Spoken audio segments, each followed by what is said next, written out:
Halo nakama, selamat datang di channel Anime OP.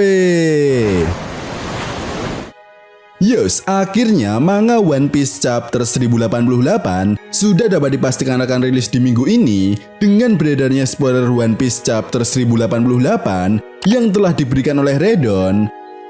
Lalu kejutan apa yang akan disiapkan oleh Oda Sensei pada manga One Piece chapter 1088 kali ini? Oke, tanpa basa-basi lagi, berikut ini merupakan spoiler One Piece chapter 1088. One Piece chapter 1088 kali ini mendapatkan judul Pelajaran Terakhir. Nah, kemungkinan judul chapter kali ini akan berkaitan dengan pesan terakhir yang disampaikan oleh Monkey D. Garp kepada Koby.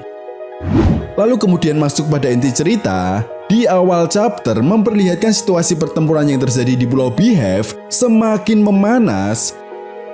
Ya, Monkey D. Garp dan para anggota organisasi SWORD sedang dalam kondisi terpojok oleh kekuatan dari kelompok bajak laut Kurohige.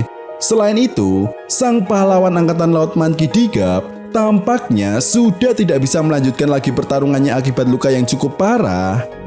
Nah, di momen ini, Aoki Ziguzan dan beberapa anggota bajak laut Kurohige kembali menyerang Garp. Dengan teknik Ice Blade, Guzan berhasil menusuk Garp. Jelas melihat apa yang terjadi kepada gurunya, Koby sangat marah dan menangis, sehingga hal inilah yang memancing Koby untuk mengajar siapapun yang telah melukai gurunya tersebut. Ya, Koby menggunakan teknik Honesty Impact untuk mengajar mereka. Bahkan sebagian kroco bajak laut Kurohige yang melihat hal ini pun sampai membuat mereka ketakutan. Nah, menurut Redon, teknik ini sangat mirip dengan teknik yang digunakan oleh Monkey D. Garp saat pertama kalinya menghajar kroco bajak laut Kurohige, yaitu Galaxy Impact. Lalu kemudian di sisi lain, meskipun Koby sudah berusaha menyelamatkan gurunya, namun apa daya, Koby tidak bisa berbuat banyak ketika Aoki Ziguzan berhasil membuat Garp membeku dengan teknik Ice Time kapsulnya.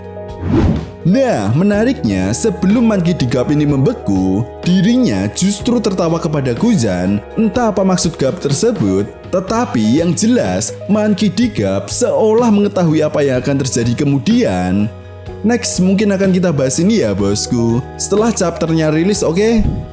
Lalu kemudian di sisi lain, kita pun diperlihatkan pesan dari sang narator bahwa pertarungan yang terjadi di Pulau Beehive dimenangkan oleh kelompok bajak laut Kurohige dan sang pahlawan angkatan laut Monkey D. Garp telah menghilang di Pulau Beehive. Kemudian scene pun berganti dan membawa kita ke Pulau Egghead. Nah, di sini kita diperlihatkan kepanikan orang-orang setelah melihat kedatangan kapal perang angkatan laut yang berjumlah kurang lebih 100 kapal perang. Di akhir chapter, kita diperlihatkan Admiral Kizaru yang terlihat tersenyum sambil memimpin armada kapal perang yang akan segera menghancurkan Pulau Egghead. Nah, itu tadi merupakan spoiler One Piece chapter 1088. Jika ada tambahan lagi, akan mimin update di video berikutnya. Oke, sampai di sini dulu pembahasan kita kali ini, and see you next time.